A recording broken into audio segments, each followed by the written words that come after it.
Dans la licence Zelda, le chiffre 4 est très important. Les 4 éléments de Minish Cap, les 4 Link de Four Swords, les 4 géants de Majora's Mask, les 4 esprits de lumière de Twilight Princess. On va revenir aux deux premiers, Four Swords et The Minish Cap. On peut voir qu'ils ont 4 couleurs en commun. Le rouge, le bleu, le vert et le violet. Les 3 premières couleurs, on les connaît bien. Le rouge, c'est la déesse Din. Le bleu, c'est la déesse Nayru. Et le vert, c'est la déesse Farore. Mais le violet ne représente aucune déesse. Qu'est-ce que ça pourrait être ? Il faut s'intéresser à l'opus de la Nintendo 64 pour avoir la réponse. On y obtient le médaillon des ombres. Dessus, on peut voir un motif triangle pointé vers le bas. Et ce médaillon est violet. On pourrait alors supposer l'existence d'une déesse des ombres, qui aurait été bannie par les 3 autres, car elle aurait fait le mal. C'est d'ailleurs ce qu'on voit sur le bouclier d'Hylia, un triangle jaune en dessous des 3 autres. Elle aurait été bannie dans les entrailles de la Terre. Nous allons maintenant nous intéresser à un jeu plus récent, Breath of the Wild. Dedans, nous pouvons voir un schéma similaire à celui que je viens vous présenter.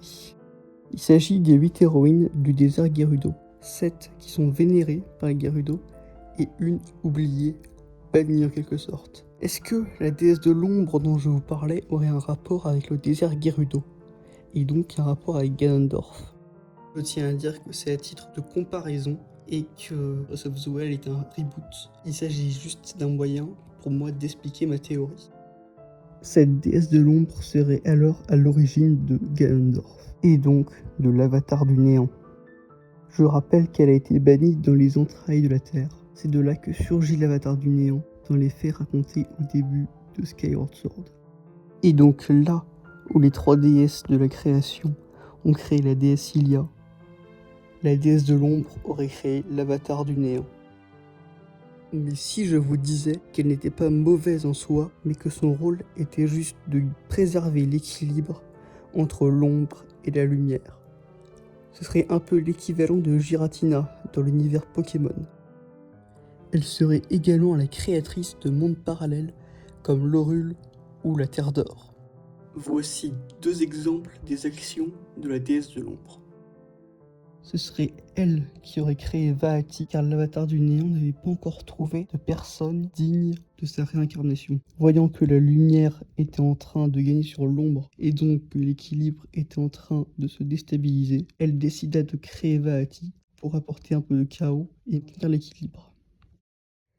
Dans la timeline de la défaite, suite à la défaite de Link face à Ganon, la déesse aurait vu que l'équilibre était en danger et que l'ombre allait dominer la lumière.